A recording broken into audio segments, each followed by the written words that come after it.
For this edition of our Skift podcast, we will feature a roundtable discussion with Skift editors and analysts on the travel industry's prospects post-U.S. election and post-COVID-19.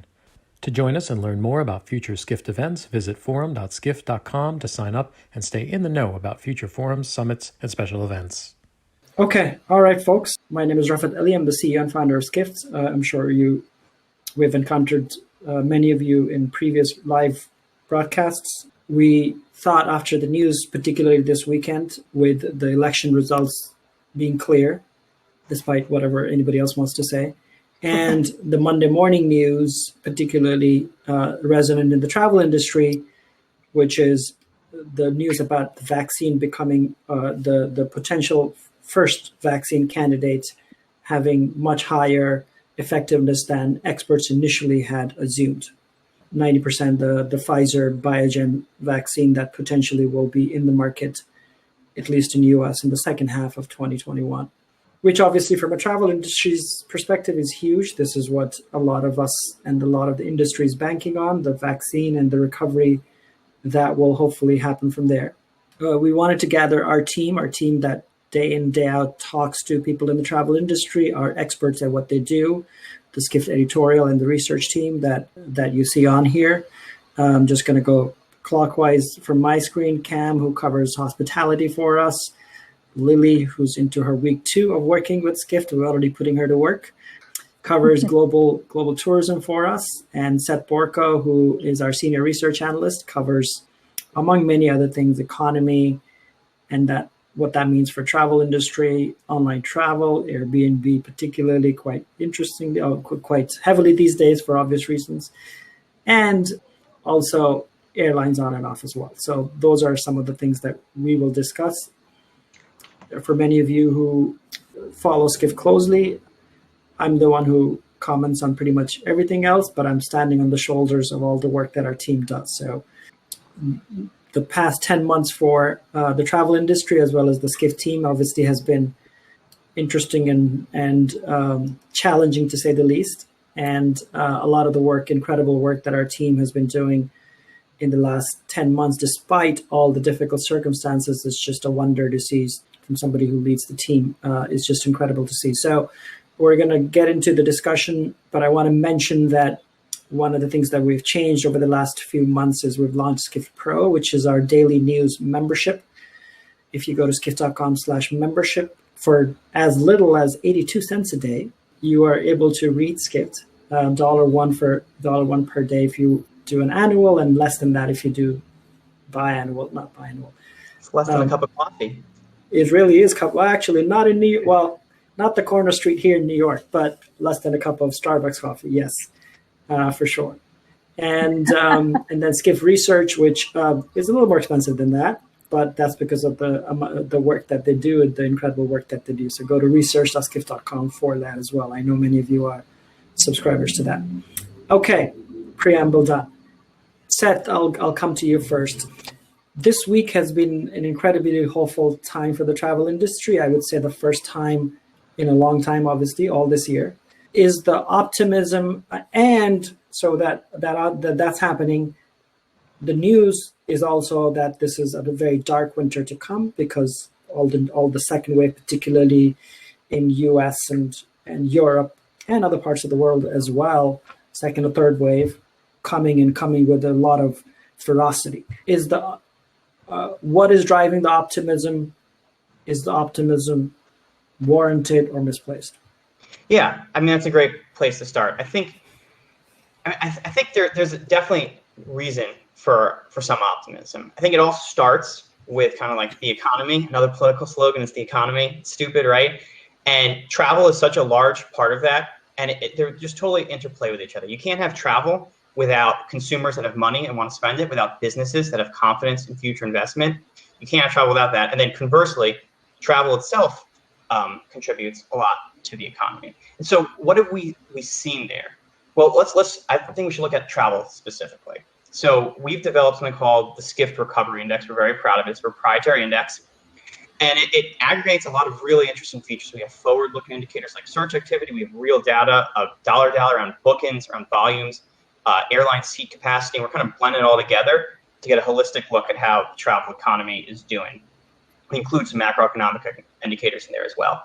So right now in the US, our indicator is at 43. So what does that mean? It's relative to last year. So we're at 43% of the output that we saw this week last year in the US.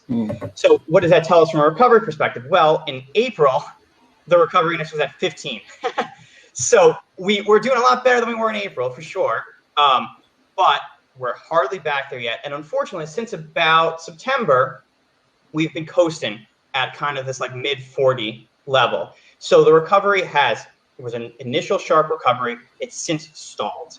And that's true. We're seeing that in a lot of places. That's not, so true, by the way, of maybe the broader U.S. economy, where overall unemployment is getting better. The unemployment numbers keep getting better and better and better. And meanwhile, overall unemployment in the U.S. is 7%, and in hotels it's 25%. So there's still a lot needed, and the hope is that the extra gap to get to that second leg will be hopefully a vaccine.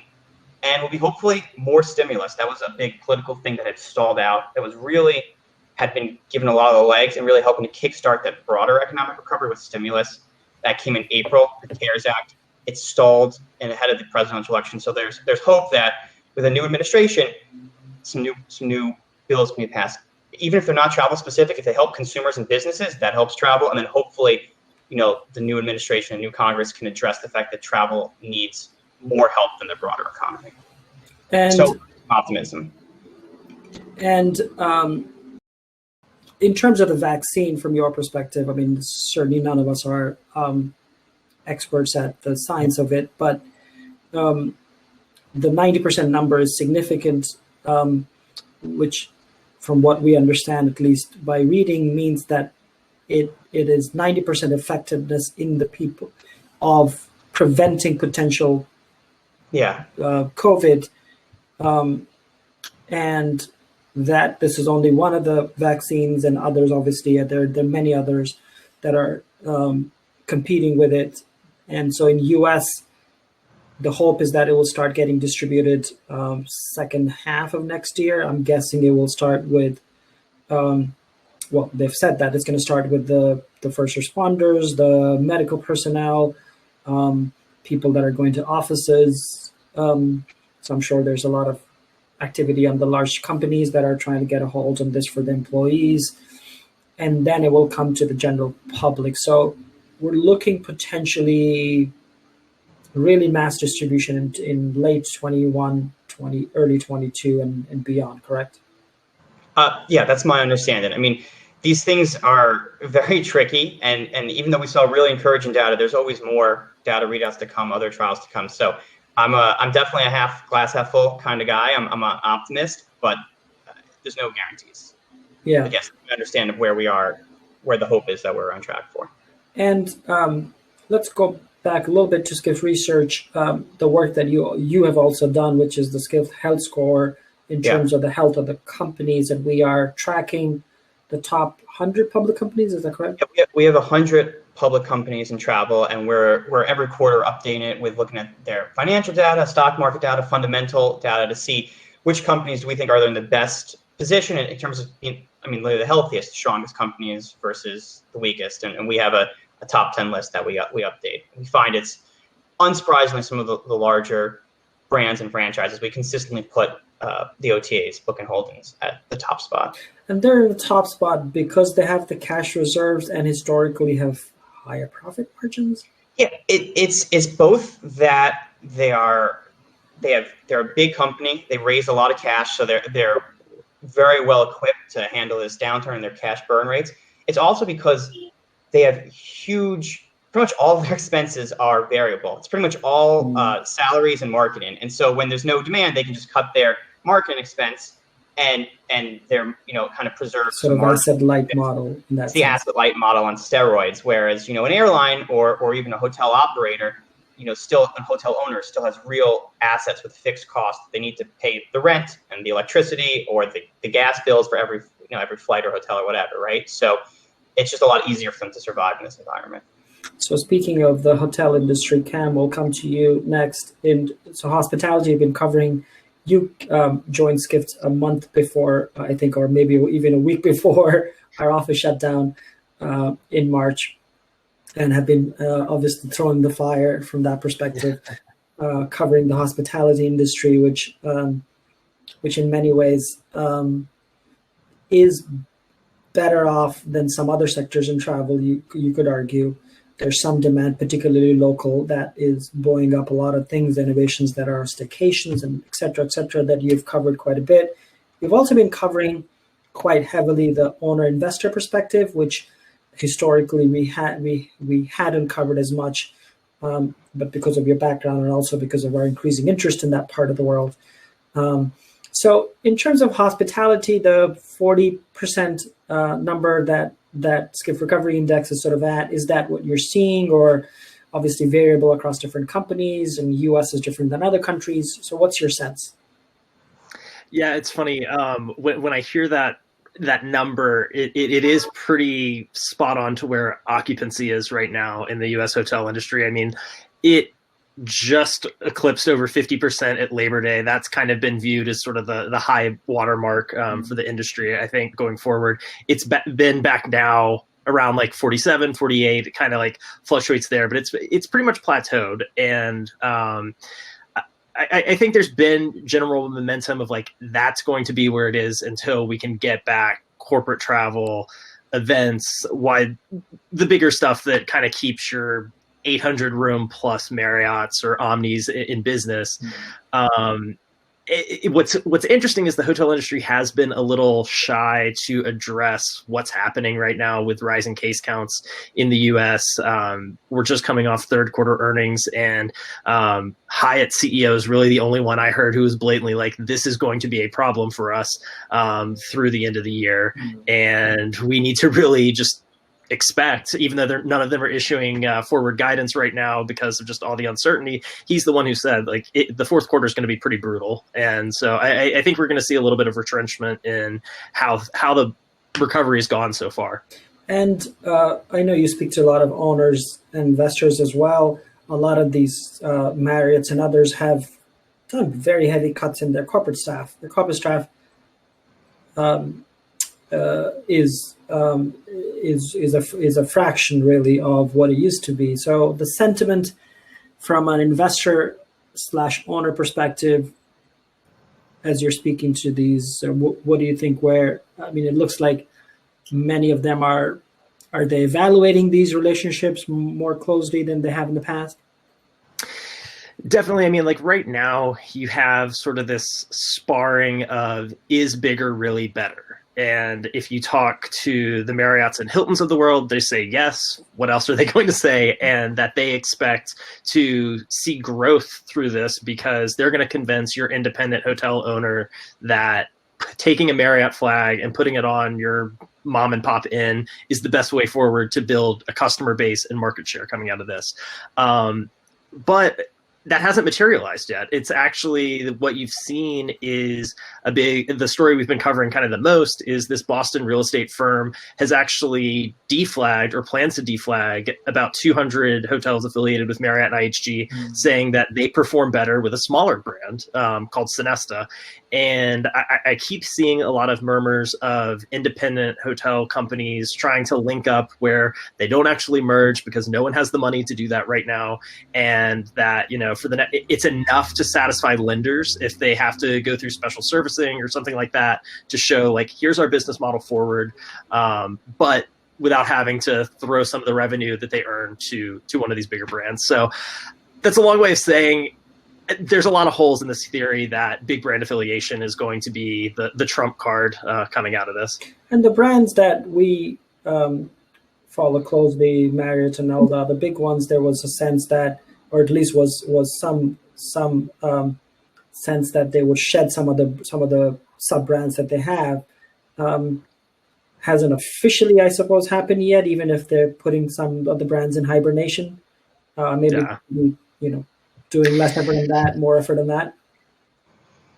That's just it. I mean, it's kind of maybe hibernation, but if you have an owner who is happy with his brand affiliation and the check clears, I think why retire it? And so, I mean, we had Accor's Sebastian Bazin in Ronnie's fantastic interview where he said we have all these brands, but what was it? Something like 10 account for 90% of the revenue. Mm-hmm. So, but he also said we're not going to get rid of the remaining 24 just because there's such identity. People love them even if there's only 2 of them in the world. I mean, Howard Johnson, for instance, is a brand that's been around forever.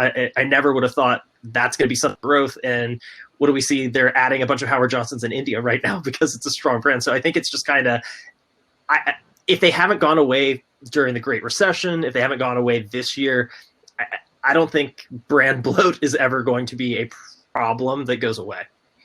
Yeah, interesting. It's probably a case of like a problem that doesn't exist, but everybody hopes is there for some reason. I mean, I guess from us, like, you should focus on this, like the natural instinct of businesses, you should focus on things. But I suppose if it works, why? And the overheads aren't that many really. Yeah. So. Lily, so you've obviously been covering tourism prior to Skift. Obviously, been writing about it. Have done freelance work for us before, obviously coming on full time as well. One of the big questions that everybody has, USA's brand, has been hugely affected, not just in the last 4 years, but sort of has been but for a lot of, not just because of the political leadership, but for all reasons, has obviously taken a hit over the last 4 years, 5 years, and maybe more. From your perspective, as you're thinking about and you're covering and speaking to people in the industry, the inbound, when it opens up, because right now it's not really open in a sort of the rest of the world is not open either. How are you thinking through, and how is the industry thinking through the damage that Brand USA, or USA's brand, I keep saying Brand USA because Brand USA is an actual marketing organization that markets US, but USA's brand, how much of damage do you think it has gone through? I think that there's definitely a flicker of optimism, probably the biggest one we've had so far. And as you said, I mean, it's been a really difficult 4 years or more for the US on the tourism end. And I remember even 4 years ago when tourism tanked immediately as soon as the election results were announced. And so I think that we're really, the US has a chance to turn this around. I mean, image is everything. As you know, marketing a destination is difficult when you have a leadership that is anti-immigrant, anti-female, anti-Black, anti-gay. I mean, where do we start? So I think that there's a chance here to start working on rebuilding that image now. And it's never too early. We have, I mean, just having a vice president who is a female, for the first time, and is of Caribbean and Black descent and Indian descent is just phenomenal. So it's kind of like reminding people of what the US really stood for in the past. And I've heard comments, I mean, even on Saturday when it was, the results were coming in and folks were saying, I can't wait to go back to the US again. That's pretty amazing. And so lots of chance to see that change. And then, it's been predicted that under Biden, immediately within the first 100 days, he's going to lift some of the bans, against numerous countries. I mean, it had started with a Muslim ban, but it had expanded quietly to include other countries. Huge, so I think that's, in terms of Africa, borders reopening, is there... is the industry writing off 2021 in terms of international borders being open in a wide sense beyond sort of these corridors between Singapore and Hong Kong, etc., those types of arrangements? I'm skeptical on the corridors. I think that the priorities are going to be really getting a handle on this virus. I mean, obviously, we don't know if a vaccine is really going to turn out to be effective within the next 6 months or not. But I think that for there to truly be an increase in travel, they would have to work on a more unified system to get people traveling again. Oh, yeah. But first, get the virus under control, and I think that's really the challenge right now. But having a leadership that's going to prioritize that is I think the biggest pretty big for tourism. Thing that is, and everybody's talked about this. The unified response is the biggest missing piece globally, not just in travel, but like world in everything. Yes, and globally and regionally. Yes, sorry, globally and also regionally. You're seeing it even within regions. It's just this lack of unity in terms of how to handle the testings and the quarantines and all of that. And I think that once that's sort of resolved, or at least closer to being resolved, then economies that are hugely dependent on tourism. You live in one, in fact, DR, and so Caribbean, which is a region that you know very well, you've covered a lot as well historically, and now. You did a big piece on the future of Caribbean tourism for Skift recently as well. What's the state and what's the hope? Well, the Caribbean is, as you know, the most dependent region in the whole world on tourism. So they've really had to kick off their industry sooner than everybody else. I think it started in June, and so. It's been this tough balance between, the public health versus getting the economies going again. And I think that because of that, they're more at risk than other countries. In terms of the new administration, I think it's good news for the Caribbean, but at the same time, there are those that say that it won't be much change because I don't know if I don't know if most people know this, but China has been a increasingly major partner for the Caribbean in terms of, economic development, infrastructure, and so on. So even tourism. And so, on the economic side, it might not be such a massive difference, but at the same time, on the source market side, it is, because the number one source of tourists for the Caribbean is the U.S. So as long as the U.S. is not under control as far as the pandemic, then let me ask a follow-up question. You delay the Caribbean fully recovering. The state of cruise tourism in the Caribbean, and potentially a chance to reinvent. Cruise has been a huge industry for the Caribbean historically, and leading up to this, obviously completely closed. In fact, somebody's put a question: what is the coronavirus incident on the Sea Dream? This is the first cruise in the Caribbean islands that restarted last week and already has a positive incident, unfortunately. Your sense on cruise tourism?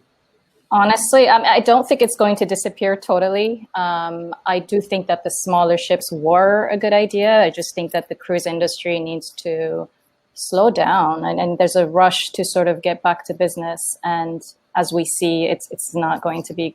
It's just going to be worse. They've already got 6 cases on that first ship that sailed out of Barbados, including journalists. Yeah, including journalists on that ship. So I think that the future for cruise tourism is not looking great. I think that they're probably going to be the last to truly fully recover.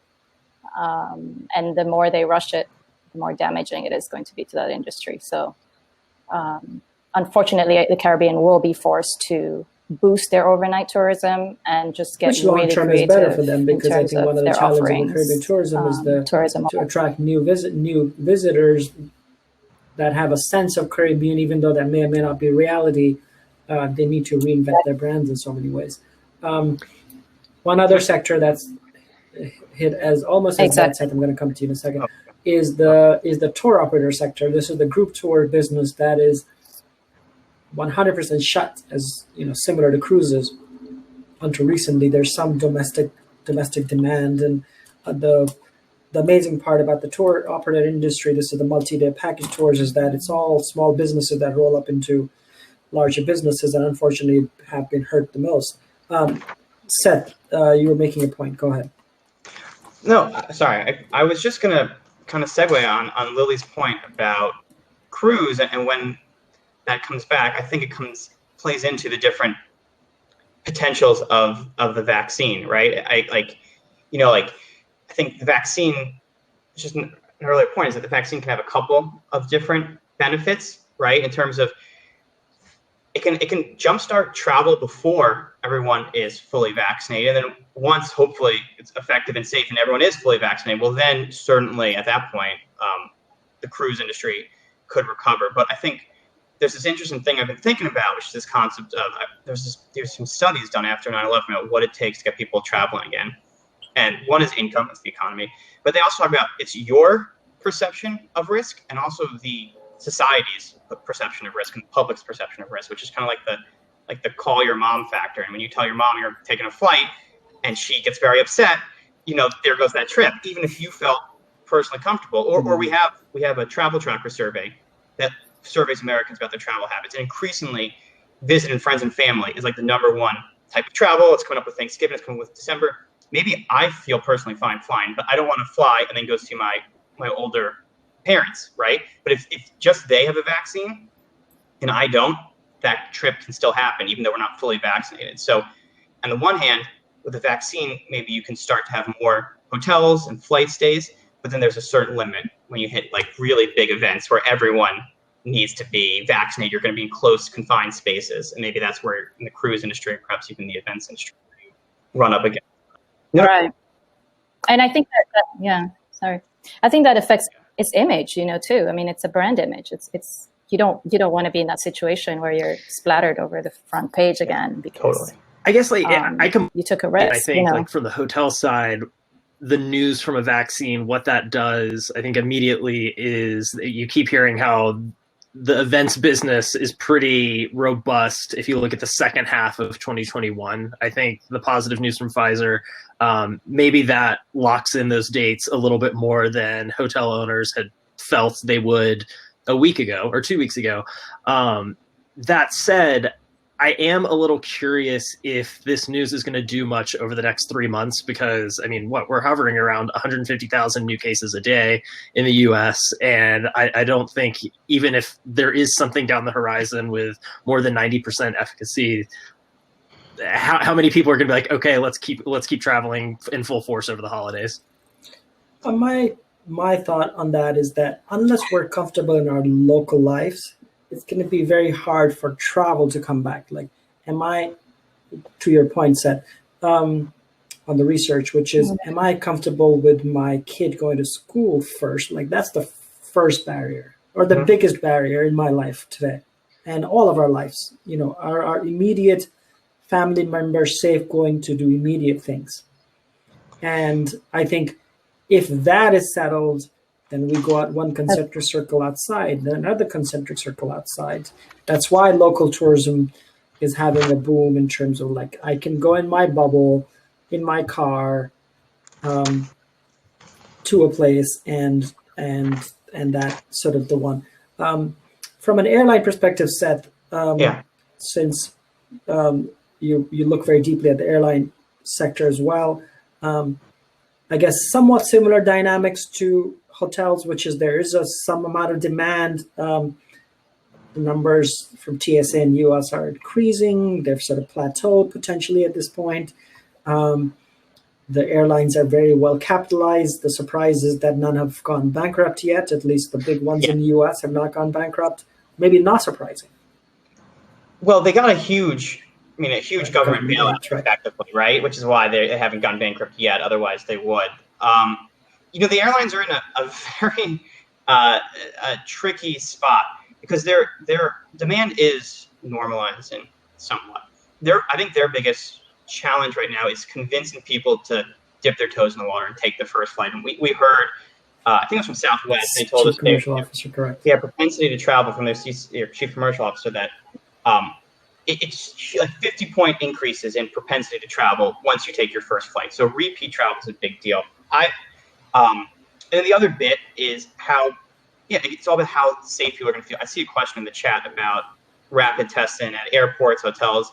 So that's a big thing too. That is only real, at least in the U.S., only just now getting rolled out. We were talking with the edit team, the editorial team last night about the past CDC screening efficacy. They screened the way they did it initially when it first started, and this does speak somewhat to the administration. They screened like 750,000 passengers for COVID. The way they did was temperature checks and survey forms, like, have you been around someone with COVID or do you feel ill? Do you know how many people out of the almost 700, I think I'm reading this right, like 700,000 people, how many people reported they'd been in contact with someone in COVID in the last 2 weeks? It was like 4, some insanely small number, just to show you how ineffective those checks were. So the rapid testing is definitely a step up. It certainly is more effective than that. Whether it's truly effective, as with the cruises, we're seeing it's not 100% effective, but it makes people feel better. It helps people get into the airport, and then once they take their first flight, they're more likely to take their next flight. And you pair that with some form of vaccine distribution, I can start to see a slightly, somewhat optimistic scenario for airlines. But it's tough. And it also, let's make one more point, it very much matters on your market. The best performing airline in the U.S. this quarter was Allegiant, because low cost structure, low fares, all leisure travel, very nimble, point to point with their routes. Worst performing was Hawaiian, because it's almost entirely international travel, because Hawaii, again, right or wrong, whether they're protecting the local community, we can debate that certainly, but they had very strict quarantine requirements. You couldn't drive to that market. Huge trans-Pacific business coming from Asia to Hawaii. So Hawaiian's just doing terrible. So it's going to very much depend on your market too, business versus leisure, international versus domestic. Yeah, it's fascinating, some of the earnings on the airline earnings. So this is obviously earnings season, as we talked about, I think it was maybe United and others that are, everybody's shifting their capacity from the business routes to the leisure routes. And obviously JetBlue and others are trying to capitalize because they were ones obviously always ahead of that. VFR is a term that unfortunately doesn't get talked about much, is now being talked about, visiting friends and relatives market, which the industry doesn't like as much because there's people maybe staying with their family, so the hotel industry doesn't get the revenues. Maybe they're spending less on food because obviously they're eating with their friends and family. But the reality is it's what's keeping the industry afloat in many ways, in many parts of the world today. Our survey work indicates that. Oh, sorry. Yep. Especially sorry. I was going to say, Rafa, that I agree. Let's not discount the diaspora. And I think huge. JetBlue has actually said that their traffic to Caribbean is decent because of the back and forth potentially as well. Cam, from a hospitality perspective, we've seen a lot of at least start of innovations on things like, come and stay at our hotel, staycation type stuff, whether obviously taking a staycation or working from the hotel. A couple of the operators that I spoke to recently said that it's actually turning into a real business, at least in New York for the locals. Obviously, the mileage will vary from place to place. It probably requires denser cities for it to work. From your perspective, these innovations that are coming in, and then we haven't even talked about business travel yet. We did talk a little bit about events, but from your perspective, what's real, what's not there? So, the biggest innovation that you're seeing come out of this space is this work from hotel concept. It's supposed to be a bridge between, your company not letting you back into the office. You're tired of working from home because the dog's barking, your child's coming to play during a Zoom meeting. And so they're offering a day use program. Marriott's offering like a multi-day platform even. And pretty much all the companies now are doing this. There's some legs there. I think their biggest hurdle is how do you market this? Because I think a lot of people are looking at this, scratching their head and saying, how is this any different than just booking a room at a hotel and you asking to use their business center? You have seen some pretty interesting pairings so far. Industrious, which is an actual co-working provider, partnered with this smaller California brand, Proper Hospitality, where they're actually going retrofitting the space to make it actually conducive for working there during the day. It's not just using the desk in a hotel room. They have kind of the amenities, the snacks, the coffee, et cetera, that you expect from a WeWork or an industrial space in these hotels. And I've talked to some old sources of mine who are actually in the commercial real estate, like office space, and they think, is it going to be enough to keep Marriott like at the same level of business travel as they did before, except they're just staying during the day instead of overnight? No, but it is something that could have a pretty niche audience going forward, even after the pandemic, because if you do have more companies cutting back the amount of space that they need at an office, but they're willing to foot the bill at this, because a lot of these aren't that, perfectly honest. I mean, a Mandarin Oriental day use pass is still $350 here in Boston. I mean, I was looking at some of the Marriott ones. They're still $250, $400. I mean, it's you're still going to need a company to sort of subsidize that. And I think that it could be there. Real quick, too, I did want to go back to this audience question that Seth was answering. I think rapid testing is going to be the game changer for the hotel industry, but it's not so much the roadside Holiday Inn. They're doing fine. Drive to leisure travel, great. Why are it's they going to be fine? Because there is more of a sense that you can control your stay there. They're affordable at a time where, even though all the data shows people are actually saving money through this, they're not maybe necessarily willing to shell out quite yet, because again, there's still so much uncertainty of course, are we going to be a W and jobs and everything is lost. Like, there's real pain all around. Exactly. So people are still wanting to get out there, but why not do it at a Wyndham or a Choice Hotel or something a little bit more affordable rather than flying to a resort? They're all likely to capture the essential business traveler. Precisely. Construction or healthcare who need or that's seamless extended stay, a low cost place to stay for work travel. That still happens. Exactly. But where this rapid testing, I think, brings back is Las Vegas. I mean, and especially the midweek business in Las Vegas, because there's all this question of, sure, we have this good news about a vaccine. How many people are actually really going to take it? I don't think you're going to be able to have a consumer electronics show at its former glory until you have something like rapid testing, where if you can get people in there at the same level, but safely say, hey, everyone is negative, that's how you get it back. And I think that brings back a lot of these 1,000+ room hotels in Vegas on a Wednesday night.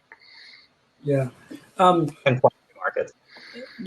Seth, let's talk about the thing that we've been expecting for a long time, the Airbnb IPO.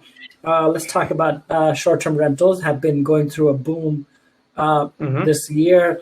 Initially, the conventional wisdom was, well, they're done for because nobody wants to stay in other people's homes. The secret that, not so secret, everybody was that they weren't other people's homes. These were professionally managed levels of professionally managed vacation rental industry is what it is at this point. And so they've gone through a boom. In fact, I would argue at this point, Airbnb prices I have seen are the highest I've ever seen on Airbnb. It's not just me saying it. This is what data is also telling you. And then obviously the other players, VRBO, which was having a tough time, owned by Expedia, is actually doing very well right now. Good for them on that front. Booking.com, I'm sure, is seeing a similar rise for their integrated product as well. Airbnb IPO S1 potentially is dropping, from what we understand, next week. Yeah.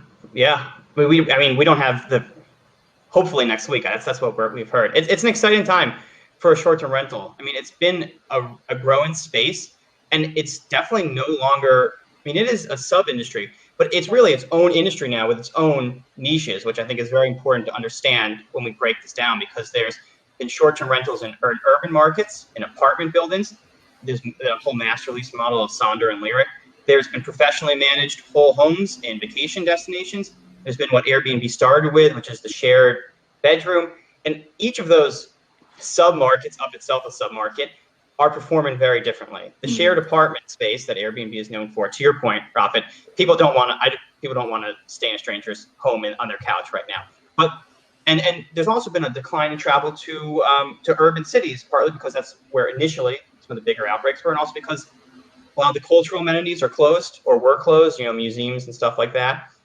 So what happened was the short-term rental market has been doing great, but it's been these professionally managed vacation market destination, drive-to destination markets in, the South or the beach or the mountains that have been doing incredibly well. Some of them seeing their best years ever in history, as opposed to, the rest of the travel industry is struggling. They're up year over year. And by the way, you're spot on about some of the data points in terms of Vrbo, which is Expedia subsidiary. They saw their Expedia as a whole, the whole Expedia group saw the revenue per room that it earns increase not because they were selling more stuff, but because they were selling more rooms via Vrbo, and those are more expensive rooms, and they were earning higher commissions from higher length of stays and higher daily rates. And so even though the room nights sold went down, the revenue per room went up, and that was almost entirely because it shifted from selling hotels to selling those full home, long-term stay vacation rentals. So that's really been the sweet spot. There's a ton of professionalization that's happening there, and I think will continue to happen. So it's an exciting time for Airbnb to go public, because I can't wait to get my hands on it, because they have a little bit of everything. They're not, I said that's where they start, in that shared bedroom, but they have plenty of full homes. They're a major distribution platform. They're in China. They have a big business. They also have an experiences business, tour operators. So when we get our hold on that file, we're going to be able to dig into it and really get an even better sense than we have now about how that market has been reacting. Hotels are regaining some of their strength, though. I will end on a somewhat sober, and not sober, but a more downbeat, I guess. But that's just that in Q3, what Booking and Expedia saw was that huge mix shift to vacation rentals in Q2. Still a big shift in Q3, but less than what they saw in Q2. People are trying hotels out a little bit more. Yeah, I think, again, it's more time has passed, so people have more adjusting. Human behavior is adjusting. Let me ask you this question, and we're wrapping up. I have one more question. I saw one more question, but in terms of this debate on sort of cities and the future of cities, and people not wanting to go to cities, at least for a while to come, versus more remote destinations, and potentially benefiting, obviously, some of the islands when air routes reopen, etc. New York City, where I'm here, Seth is here as well. What's the future of New York City and city tourism? Cam, you're obviously in Boston, but yeah. Yeah, it's funny. I was about to comment on Seth's mention of the cities and how people are exiting, and I think cities are going to come back stronger out of this, and we're seeing it already. There are cities like I was just looking at this last week, Paris, London, that are completely shifting their priorities, in terms of improving transportation methods, taking off parking spaces and turning those into pedestrian areas for cyclists as well, more green. And so they're just becoming sort of more technologically savvy too. I mean, they're using tech platforms to determine where it's congested, change that, and just reconfigure the standard of living and the quality of living. So even places like Milan, I saw, even Addis Ababa in Ethiopia is completely greening and building a whole bunch of new parks in the downtime, like when there's nobody around. So I think that it's looking very promising for cities, even though it's a difficult time. But when we come out on the other end of it, and we will, certainly we haven't seen it's going to be a major boom for cities. Well, the opposite is happening. The real estate boom is happening in house buying. How do we sort of wrap our heads around that? It's hard to tell. I mean, I think a lot of that boom is happening in the suburbs outside the cities, right? It's people, finally saying this is the time to have a little bit of backyard. That would be a nice thing to have right now. Less impact. It's going to depend. I mean, certainly as far as the short-term rental market goes, by the time I can do it, I mean, people, more home ownership or even second home ownership, which actually there is some of that happening, creates more inventory for the short-term rental market. And part of that, by the way, is driven by interest rates, which are low and will remain low for a very long time. That encourages buying. But there's a lot more to the real estate market than just the home stuff. You've got the office space, you've got residential and apartments. It's very much in flux. The future of travel is very much tied in with the future of real estate. More homes, there's more inventory for short-term rentals. Empty residential buildings could lead to further rise in again, urban short-term rentals and maybe a resurgence of master lease. Commercial space is going to be intimately tied up with working remotely and digital nomad kind of stuff. So it's hard to.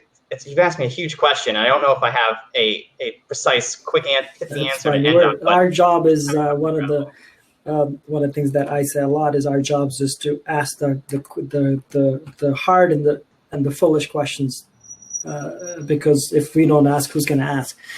So it's a big part of our job. One of the things. Oh, looks like Seth got dropped off. Seth, you're coming in and out. Yeah, you're good now.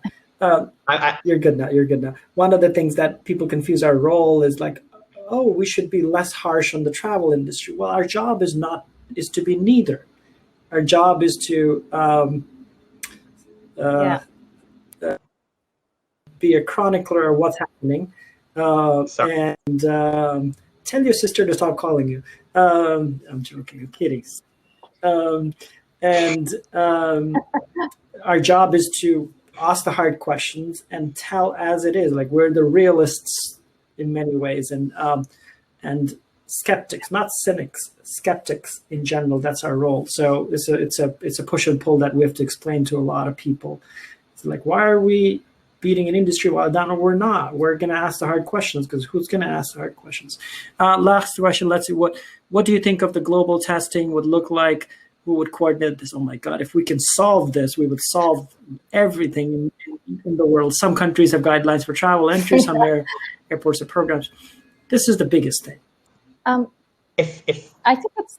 think it's more sort of standardized procedures. It's not a single universal testing, but even before a vaccine comes along, it's having a, if I'm going to say, England, or I'm going to Italy, or I'm going somewhere else, I mean, there has to be some sort of standardized procedure that I know what I'm expected to do, and I don't have to look up 10 gazillion rules. And there have been some efforts. Really, the one was a common pass. Is that what it's called? The one that Matt has been Matt, who covered business travel for us, has been writing about, is this common pass effort that's very well funded from what we understand. And I think Amex and others have adopted it, which is a sort of a common testing.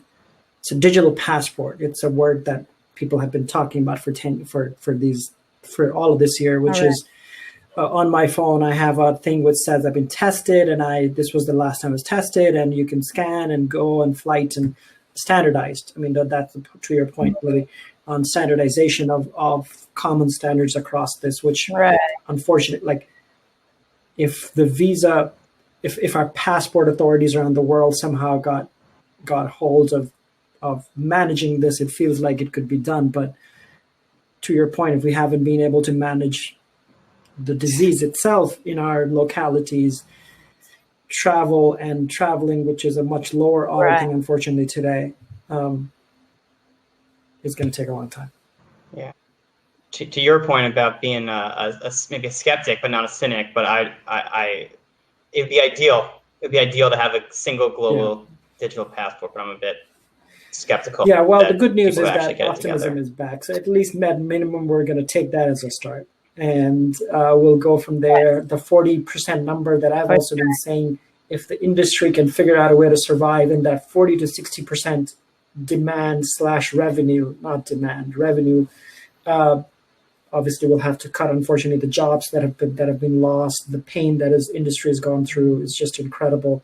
And if we can hold on for another 2021, the chances are that the pent-up demand that we have seen, the need for people to travel, the more meaningful ways of people traveling, the green shoots, the innovation that's coming there, that is happening. There is a lot of innovation in times like these.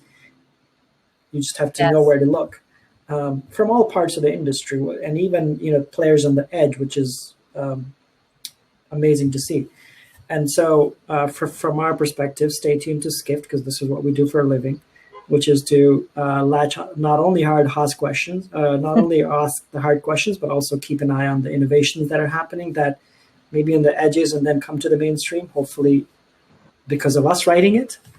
And we'll be back soon. I don't think the Twitter live stream worked, but unfortunately, but we'll figure it out the next time. Thank you, folks, for listening. Oh, well.